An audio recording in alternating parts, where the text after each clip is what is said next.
स्वागत है दोस्तों आप सभी का। दोस्तों अपन डिस्कस कर रहे हैं RPSC first grade complete chemistry के बारे में, जो सिस्टमेटिक तरीके से अपन डिस्कस कर रहे हैं सेकेंडरी लेवल की कंप्लीट केमिस्ट्री। इसमें ऑर्गेनिक केमिस्ट्री अपन ने स्टार्ट की है। दोस्तों यहाँ आपके पास में कंप्लीट जो केमिस्ट्री है बिल्कुल फ्री है। आपको रेगुलर अपलोडेड वीडियोस जो मैं डेली अपलोड कर रहा हूँ उनको रेगुलर नोट करते जाना है। दोस्तों आपका मैटर कंप्लीट हो जाएगा। इसके बाद में आज अपन डिस्कस कर रहे हैं E2 मैकेनिज्म के बारे में, सेडजेफ रूल के बारे में और हाफमैन रूल के बारे में। जो लास्ट क्लास थी अपनी उसमें अपन ने इवन मैकेनिज्म कंप्लीटली देख ली थी। और इवन मैकेनिज्म में जो रिएक्टिविटी ऑर्डर है 3 to 1 degree alkyl halide, 3 degree 2 degree और 1 डिग्री एल्किल हैलाइड, ये रिएक्टिविटी ऑर्डर याद रखना दोस्तों। SN1 और SN2 में रिएक्टिविटी ऑर्डर थोड़े से चेंज थे, दोनों एक दूसरे के अपोजिट थे। लेकिन E2 में इवन एलिमिनेशन, E2 एलिमिनेशन और इवन CB एलिमिनेशन तीनों के अंदर reactivity 3 degree is greater than 2 degree is greater than 1 degree alkyl halide होंगे। ये इसका सबसे इंपॉर्टेंट क्वेश्चन बनेगा दोस्तों। ठीक है दोस्तों, इसके अलावा अपन मैकेनिज्म देख रहे हैं, रिएक्शन कोई ज्यादा हार्ड नहीं है, केवल आपको ध्यान रखना है। चलिए बात करते हैं दोस्तों आज E2 एलिमिनेशन रिएक्शन के बारे में। E2 एलिमिनेशन रिएक्शन देखिए, स्ट्रॉन्ग बेस होगा दोस्तों इसमें। दूसरा, ये सिंगल स्टेप रिएक्शन होती है। क्या होती है दोस्तों? Single step reaction. और during the reaction transitional state का फॉर्मेशन होता है। क्या कह रहा हूं? During the reaction transitional state का फॉर्मेशन भी होता है। सबसे इंपॉर्टेंट इसमें Saytzeff, generally Saytzeff product is formed. यहां पे भी ध्यान रखना है, सेडजेफ प्रोडक्ट बनता है। इवन एलिमिनेशन में भी सेडजेफ प्रोडक्ट बनता है। लेकिन मैंने ये बताया था कल आपको कि अगर बल्की बेस हो तो अटैक करने की जो प्रोबेबिलिटी है वो लेस हिंडर्ड हाइड्रोजन की ओर ज्यादा होती है। इसलिए वहां पर हाफमैन प्रोडक्ट ज्यादा बनता था, मेजर बनता था। ये मैंने कल डिस्कस किया था, आज भी डिस्कस करूंगा दोस्तों। ठीक है दोस्तों, तो E2 एलिमिनेशन के अंदर जो जनरल कैरेक्टर है वो अपने को क्या क्या ध्यान रखना है ये मैं बता रहा हूं दोस्तों। आपको सारे पॉइंट सिस्टम तरीके से याद करने हैं दोस्तों। ठीक है। दूसरा, जब सिंगल स्टेप रिएक्शन होगी तो ये कह सकते हैं कि rate of reaction is depend on both alkyl halide as well as strong base. दोनों पे डिपेंड करेगा। इसका मतलब ये हुआ कि यहाँ जो ऑर्डर ऑफ रिएक्शन होगी वो कौन सी होगी दोस्तों? सेकंड ऑर्डर रिएक्शन होगी। कौन सी होगी? सेकंड ऑर्डर रिएक्शन होगी। आई बात समझ में? आगे देखिए दोस्तों, अगर मैं बात करूं इसमें रिएक्टिविटी ऑर्डर की तो ये इंपॉर्टेंट रहेगा दोस्तों। भले इवन मैकेनिज्म हो, E2 मैकेनिज्म हो या यूनिमोलिकुलर कॉन्जुगेटेड बेस मैकेनिज्म, इन तीनों के लिए एक पॉइंट कॉमन बता रहा हूं, रिएक्टिविटी ऑर्डर। रिएक्टिविटी ऑर्डर ध्यान रखना दोस्तों। 3 degree is greater than 2 degree is greater than 1 degree alkyl halide. ये बहुत ही इंपॉर्टेंट है दोस्तों, ये चीज ध्यान रखनी है। तो रिएक्टिविटी एस E2 एलिमिनेशन के लिए क्या हो जाएगा? 3 to 1 डिग्री एल्काइल हैलाइड हो जाएगा। अब देखिए, इस एलिमिनेशन में अपन क्या चेक करेंगे? ये चेक करेंगे कि बेस अटैक कैसे करेगा। तो एक सिंपल सी मैंने एल्किल हैलाइड ले ली दोस्तों, C2H5Br ले लिया मैंने और एक स्ट्रॉन्ग बेस ले लिया। ठीक है सर, अटैक करेगा ये, तो यहां से एलिमिनेशन होगी और एलिमिनेशन ऑफ HBr होगा दोस्तों और एल्किन का फॉर्मेशन होगा, प्लस इथेनॉल बनेगा, प्लस Br माइनस रिमूव हो जाएगा। यहाँ कुछ एल्कीन बन गई जिसको अपन इथीन कहते हैं दोस्तों। अब बात यह है कि ये बना कैसे, ये इथीन बने कैसे होगी। तो कुछ इस तरह से मैं इसकी मैकेनिज्म ले रहा हूं दोस्तों, एक बार नोट कीजिए, जगह कम है मैं ऊपर समझाता हूं उसको। इसकी मैकेनिज्म की मैं बात करूं मैकेनिज्म की बात करें तो ये मैंने हाइड्रोजन ले रखी है, ये हाइड्रोजन मैं इस तरह से इसको लिख देता हूँ CH2 और Br, और यहाँ ले लिया मैंने स्ट्रॉन्ग बेस इथॉक्साइड। ठीक है, ये क्या करेगा, इस H+ को एब्स्ट्रैक्ट करेगा, ये H+ अपने क्या करेगी, इलेक्ट्रॉन देगा, और यहाँ से ये Br बाहर निकलेगा। ध्यान रखना दोस्तों, ये थोड़ी स्लो स्टेप रहती है, ये क्या स्टेप रहती है, स्लो रहती है।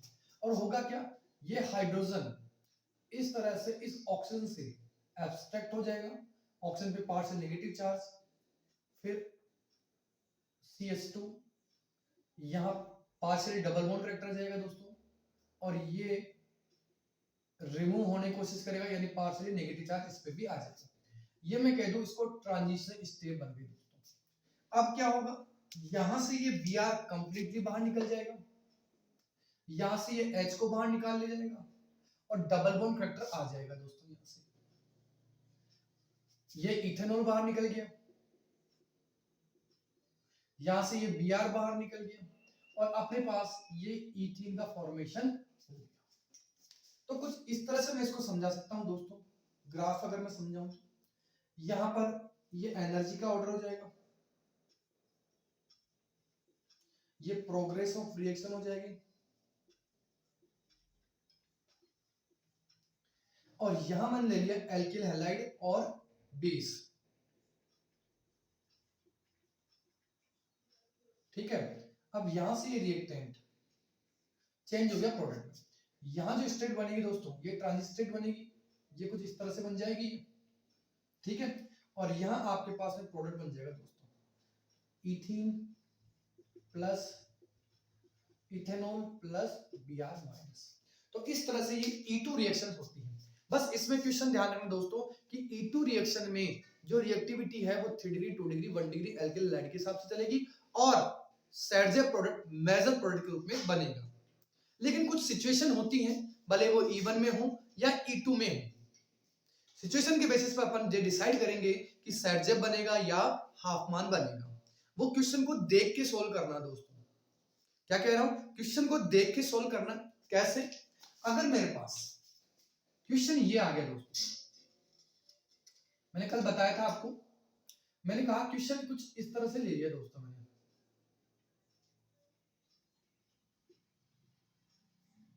ये फिनाइल ग्रुप ले लेता हूं, या CH2 या CH3 या CH3 और C, और यहां डाल दिया दोस्तों मैंने सोडियम एल्कोक्साइड डाल दिया और इथेनॉल ले लिया। ठीक है, पोलर सॉल्वेंट ले लिया मैंने। अब अपन जानते हैं कि यहां से ये Cl पहली स्टेप में बाहर निकलेगा। ठीक है सर, बाहर निकाल दिया अपन,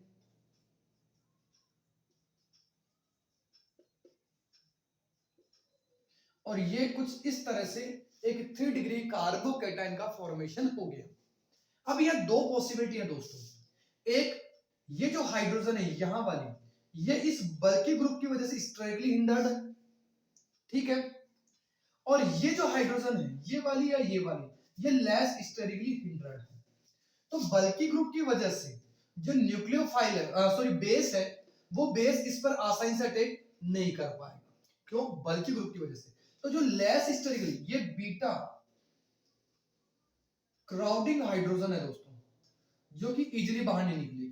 तो इस कंडीशन में आपके पास में यहां से हाइड्रोजन निकल करके मेजर प्रोडक्ट बनने की टेंडेंसी ज्यादा हो जाएगी। बात समझ में आई, नहीं समझ में आई, कोई बात नहीं, एक बार इसको नोट कीजिए, मैं दोबारा समझाता हूं इसको दोस्तों। चलिए नोट कीजिए एक बार, फटाफट इसको नोट कीजिए। तो मैं इस क्वेश्चन को कुछ इस तरह से ले रहा हूं कि सबसे पहले मैंने इस Cl को बाहर निकाल दिया, इथेनॉल लिया मैंने, प्रोटिक सॉल्वेंट, पोलर सॉल्वेंट लिया दोस्तों, और कुछ इस तरह से यहां से मैंने इस Cl को बाहर निकाल दिया, ये कार्बोकेटायन बन गया। ठीक है, अब यहां मैं कह रहा हूं दो पॉसिबिलिटी है दोस्तों, एक इस कार्बन से हाइड्रोजन निकालूं मैं, और दूसरा इस कार्बन से या इस कार्बन से हाइड्रोजन निकालूं। मैं दोनों पॉसिबिलिटी को ले लेता हूं, इसको मैं ए कंडीशन नाम देता हूं दोस्तों, और इसको ले लेता हूं मैं बी कंडीशन। तो अगर ए कंडीशन से हाइड्रोजन निकलती है तो ये कुछ इस तरह से ये एल्कीन बनती, ये जाहिर सी बात है आपको लगेगा कि मोर सब्स्टिट्यूटेड एल्कीन है, ये डबल बॉन्डेड कार्बन एटम, लेकिन मैं ये कह रहा हूं दोस्तों कि यहाँ इस बल्की ग्रुप की वजह से ये जो हाइड्रोजन है ये बहुत ही ज्यादा हिंडर है। क्या कह रहा हूं, क्राउडिंग बीटा हाइड्रोजन कह सकता हूं दोस्तों आपके लिए, बीटा क्राउडिंग हाइड्रोजन, जो कि इस बेस की वजह से आसानी से बाहर नहीं निकलती। तो ये क्या करता है, इस लेस स्टेरिकली हिंडर्ड हाइड्रोजन को ये बाहर निकाल देता है और कुछ इस तरह से ये मोर, यानी ये जो कंपाउंड बनता है ये लेस स्टेरिकली इस हाइड्रोजन के बाहर निकलने से बनता है।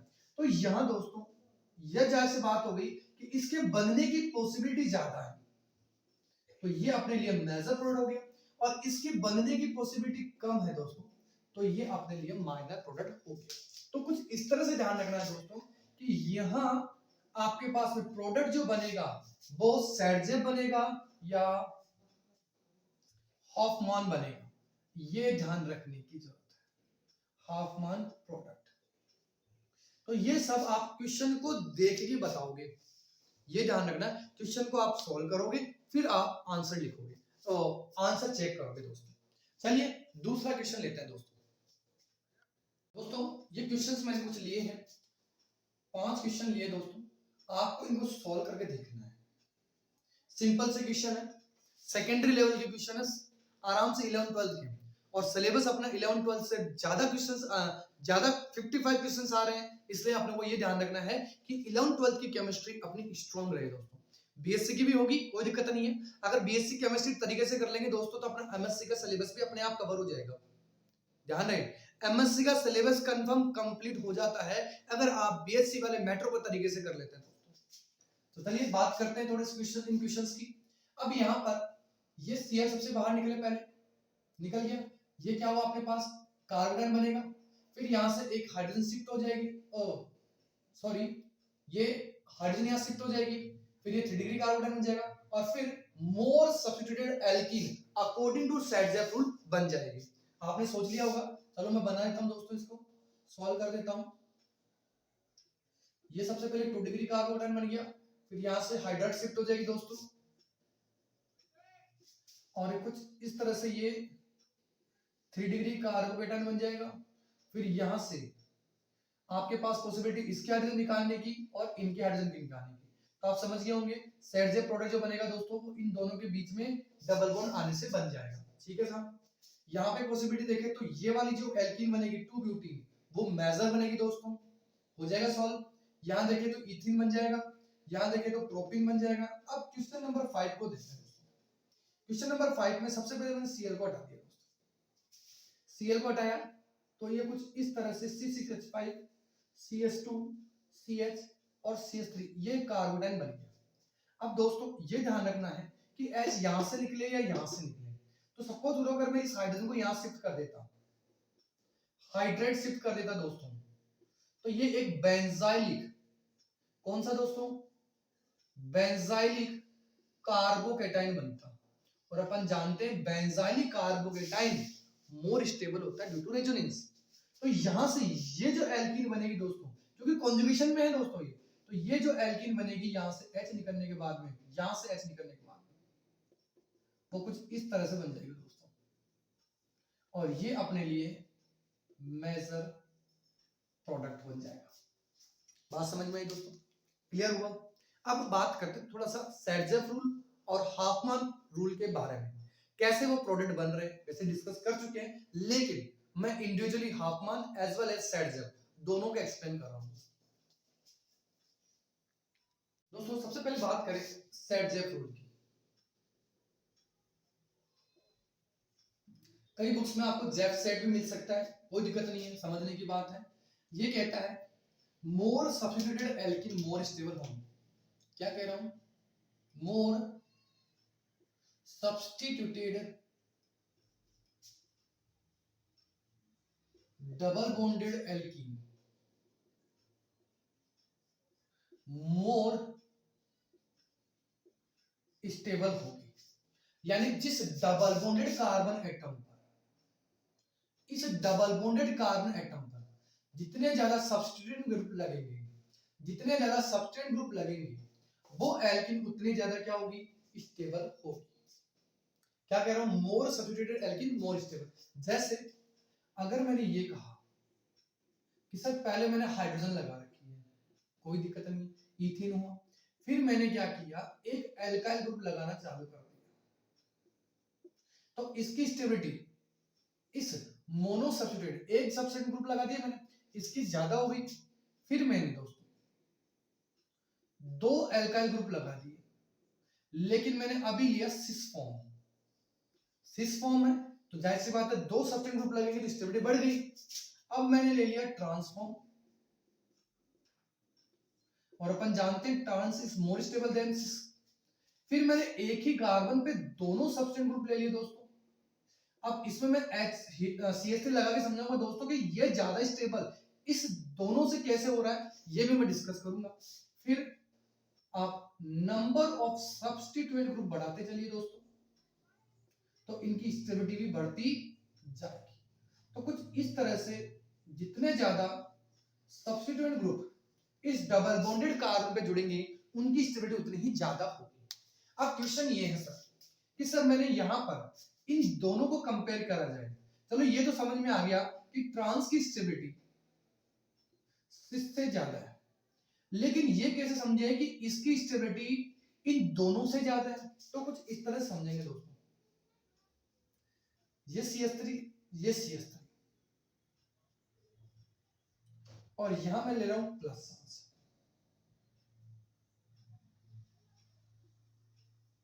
यहां ले रहा हूं मैं H और H। यहां पहले एक बार डबल बॉन्ड ले लेता हूं दोस्तों, मैं बाहर निकाल लेता हूं इन दोनों को, ताकि आपको ये समझ में आ जाए।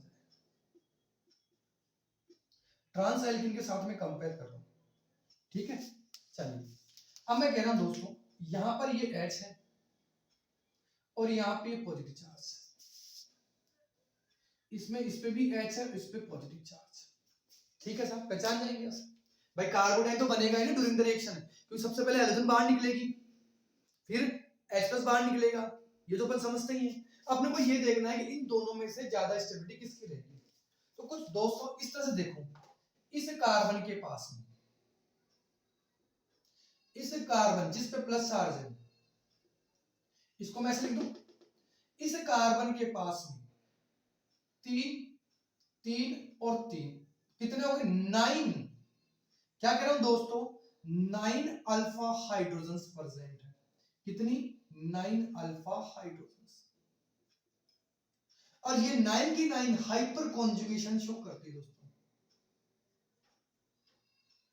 क्या कर सकती है, हाइपर कॉन्जुगेशन। तो जाहिर सी बात है इस डबल बॉन्डेड कार्बन की स्टेबिलिटी इस डबल बॉन्डेड कार्बन के कंपेयर में ज्यादा होगी। कैसे, ये भी देख लो दोस्तों।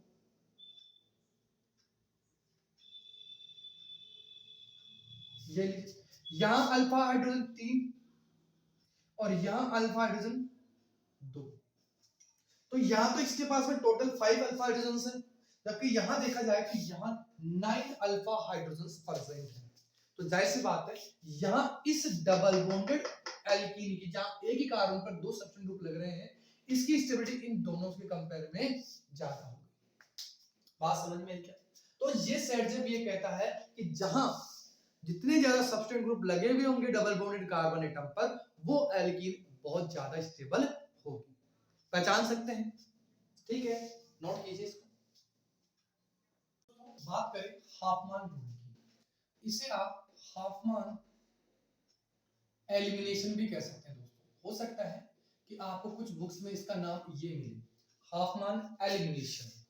अब हाफमान एलिमिनेशन सेटजेप के थोड़ा सा उल्टा रहता है दोस्तों, थोड़ा सा क्या, बहुत कुछ उल्टा रहता है। कैसे, क्योंकि वहां कहा जाता है कि डबल बॉन्डेड कार्बन एटम जितने ज्यादा सब्स्टिट्यूएंट ग्रुप प्रेजेंट होंगे, डबल बॉन्डेड कार्बन एटम पर जितने ज्यादा सब्स्टिट्यूएंट ग्रुप प्रेजेंट होंगे, वो मोर स्टेबल होती है। यहां इसका जस्ट अपोजिट है, यहां ये कहता है least substituted double bonded carbon at double bonded alkene is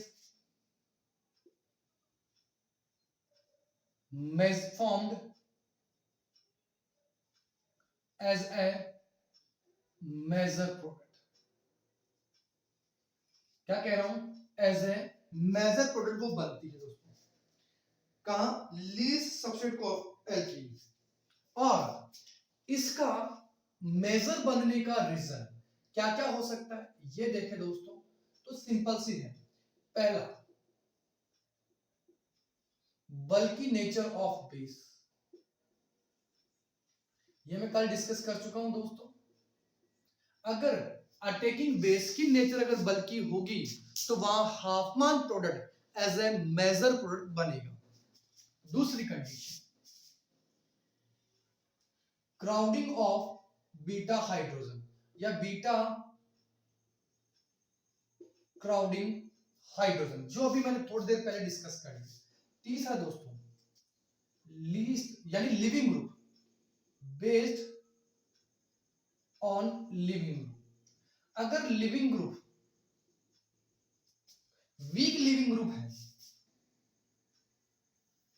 यानी आसानी से नहीं निकल रहा है, भाई लिविंग ग्रुप आसानी से नहीं निकल रहा है, उस केस में हाफमान प्रोडक्ट आपका मेजर होगा। कैसे होगा वो मैं वन बाय वन डिस्कस कर लेता हूं। इसके बारे में मैं डिस्कस कर चुका हूं दोस्तों। क्राउडिंग ऑफ बीटा हाइड्रोजन के बारे में भी अभी मैंने जस्ट डिस्कस किया था। अब मैं बात करता हूं based on leaving group. Leaving group के बेसिस पे मैं देखूं तो कैसे समझाऊंगा, तो इसको मैं कुछ इस तरह से ले लेता हूं दोस्तों। ये मैंने एक क्वेश्चन ले लिया दोस्तों, इसमें ये मिथॉक्साइड आयन ले रखा है और फिर पूछ रहा है कि यहां A प्लस बी बन रहा है, जिसमें A बन गया अपने पास, ऐसे लिख देता हूं दोस्तों। यहां पर एक तो प्रोडक्ट ये बन गया और इसमें एक प्रोडक्ट ये बन गया, और फिर पूछ रहा है कि इन दोनों में से, ये A और B ले लेता हूं दोस्तों, इन दोनों में से विच वन इज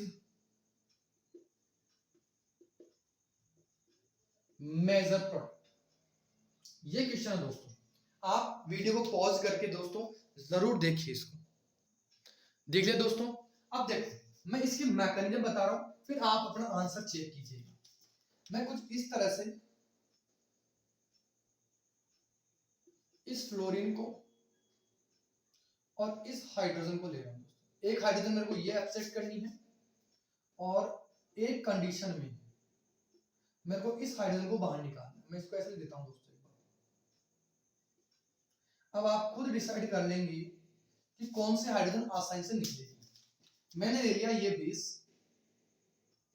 ठीक है, ये इस हाइड्रोजन को एब्सेक्ट करेगा दोस्तों। यहां से जैसे ही हाइड्रोजन बाहर निकलेगी, यहां एक एनाइन बनेगा। क्या बनेगा दोस्तों, एनाइन, CH2 नेगेटिव। ये 1 डिग्री है क्या दोस्तों। अब आपके दिमाग में आ जाएगा तुरंत कि आप किससे मेजर बनाएंगे। फिर मैंने यहां पर फिर बेस डाला मैंने, जो इस हाइड्रोजन को बाहर निकालने की कोशिश करेगा। इसको इधर लिख देता हूं दोस्तों, बेस को, इसको यहां लिख रहा हूं। ये H को बाहर निकालेगा, ठीक है, और जैसे बाहर निकालेगा यहां ये 2 डिग्री एनाइन बन गया। अब आपने आइडिया लगा लिया होगा कि जो एनाइन की स्टेबिलिटी है, स्टेबिलिटी ऑफ कार्ब एनाइन, क्या कह रहा हूं दोस्तों, स्टेबिलिटी ऑफ कार्ब एनाइन, ये प्रोपोर्शनल होती है किसके, इलेक्ट्रॉन विथड्रॉइंग ग्रुप के। ये आपको अब एक जनरल आइडिया लग गया होगा कि अगर मैं ये देखूं, ये 1 डिग्री एनाइन और ये 2 डिग्री कार्ब एनाइन है, तो ये क्या है दोस्तों, मोर स्टेबल है, क्योंकि ये एक विथड्रॉइंग ग्रुप की तरह काम करेगा, क्योंकि माइनस आई इफेक्ट यहां वर्क करेगा। यहां पे भी माइनस आई इफेक्ट वर्क करेगा, लेकिन यहां इस कार्बन का प्लस आई इफेक्ट भी तो लग रहा है, तो ये तो लीस्ट स्टेबल हुई ना। ये क्या हुआ, लीस्ट स्टेबल कार्ब एनाइन हो गया। जब ये लीस्ट स्टेबल हो गया दोस्तों, तो भाई ये जो फ्लोरीन, आप सोच रहे थे फ्लोरीन को बाहर क्यों नहीं निकाला, क्योंकि जो फ्लोरीन है ना ये वाली, ये मोर इलेक्ट्रोनेगेटिव है दोस्तों, तो जाहिर सी बात है ये एक पुअर लिविंग ग्रुप है। पुअर लिविंग ग्रुप यानी ऐसा लिविंग ग्रुप जो आसानी से नहीं निकले, वही तो पुअर लिविंग ग्रुप होगा। तो अगर मैं ये कहूं कि सर यहां से H निकलना ये वाली निकलेगी, तब ये कार्बन आयन ज्यादा स्टेबल बनेगा। तो जाहिर सी बात है अब जब ये यहाँ पर टेक करेगा और फ्लोरीन बाहर निकलेगा दोस्तों, तो लीस्ट ये वाली एल्कीन जो कि 1 ब्यूटीन होगी, ये आपके पास में नेजर प्रोडक्ट बनेगी दोस्तों।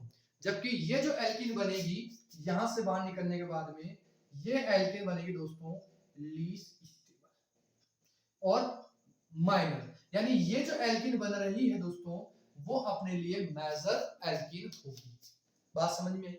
तो ये था अपने पास हाफमैन एलिमिनेशन या हाफमैन रूल। ध्यान दोस्तों, अगर कभी भी ये रिएक्शंस आती है, देखो कंफ्यूज करने वाले एग्जामिनर कंफ्यूज करेगा दोस्तों, आपको एलिमिनेशन आएगी जरूर, लेकिन आपको अगर जैसे ही ये ग्रुप की नेचर मिल जाए, बल्कि nature of attacking group, beta crowding hydrogen और लीस्ट या मैं कह दूं पुअर लिविंग ग्रुप, इसको मैं लिख सकता हूं दोस्तों पुअर लिविंग ग्रुप के बेसिस पर। तो अगर लिविंग ग्रुप पुअर है तो उस केस में हाफमैन प्रोडक्ट आपका मेजर प्रोडक्ट बनेगा। बात समझ में दोस्तों? तो ये थी दोस्तों अपने पास elimination reaction of alkyl halide. कल अपन आगे की preparation method of alkene discuss करेंगे, जिसमें अपन डिस्कस करेंगे अल्कोहल का डिहाइड्रेशन रिएक्शन, जिसमें आपको मैं ether as well as alkene दोनों की रिएक्शंस में बताऊंगा दोस्तों अगर वीडियो अच्छा लगा हो तो लाइक जरूर कीजिएगा, और अपने जितने भी और फ्रेंड सर्किल में है, अपने दोस्त हैं, अपने भाई बहन हैं, उन सबको भी शेयर कीजिए दोस्तों। बिल्कुल कंप्लीटली फ्री ऑफ कॉस्ट आपकी केमिस्ट्री क्लासेस में यहाँ ले रहा हूँ, और कंप्लीट कोर्स कराऊंगा दोस्तों, विश्वास रखिए कंप्लीट कोर्स आपको मिलेगा। और बहुत जल्द आपकी लाइव क्लासेस में चालू कर दूंगा, जिसमें ऑब्जेक्टिव की प्रैक्टिस क्लासेस आपके पुराने पेपर्स की मैं स्टार्ट करूंगा दोस्तों। ठीक है दोस्तों, तो जरूर लाइक और शेयर करेंगे। चलिए बाय दोस्तों।